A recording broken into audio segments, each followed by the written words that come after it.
రే అన్నయ్య, నీకేమైనా షుగరా? ఆతృత ఆపుకోకుండా తిరుగుతున్నావు, అలా టెన్షన్ అవుతావు ఎందుకు?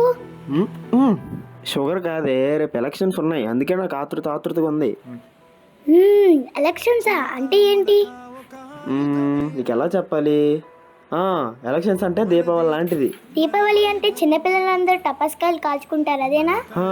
అలాంటిదే, కానీ ఈ దీపావళి చిన్నపిల్లలు జరుపుకోరు. 18 ఏళ్ళు దాటిన వాళ్ళే ఈ దీపావళి జరుపుకుంటారు.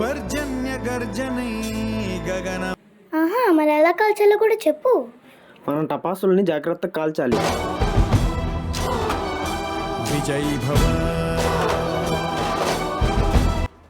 కాల్చకపోతే ఏమవుద్ది? ఏముంది, చేకాలుద్ది.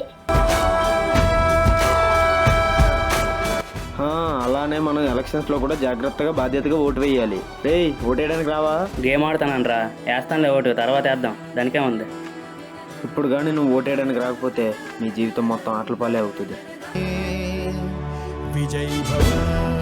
అనియా, ముసలి వాళ్ళు, కుంటి వాళ్ళు, వీళ్ళ పరిస్థితి ఏముంది? వాళ్ళకి దీపావళి రోజు మనం దగ్గర ఉంటే టపాసులు కాల్పిస్తాం.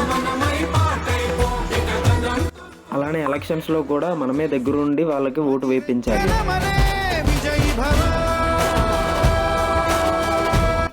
అనియా, మరి ఎలక్షన్స్ ఎందుకు దీపావళితో పోల్చావు? భారతదేశంలో వెలుగుల పండుగ దీపావళి.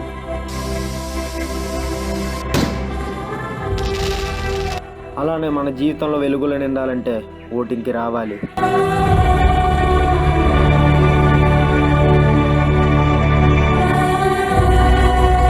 పిల్లల్ని ఇంట్లో వదిలేసి ఓటేయడానికి వెళ్ళడం అంత అవసరం అండి? నా పిల్లల భవిష్యత్తు బాగుండాలంటే నేను ఓటేయడం చాలా అవసరం కదండి. ఓటు వేయడానికి రారా అండి? ఓటు నేను ఎప్పుడు వేయలేదు బాబు. ఓటు అంటే నాకు చాలా భయము. ఇప్పుడు కానీ మీరు రాకపోతే జీవితాంతం భయంతోనే మిగిలిపోతారు.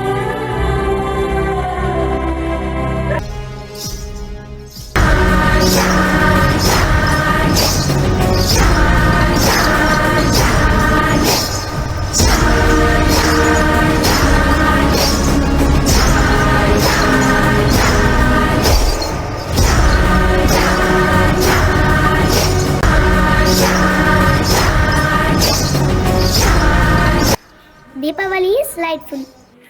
Elections are లైఫ్ఫుల్.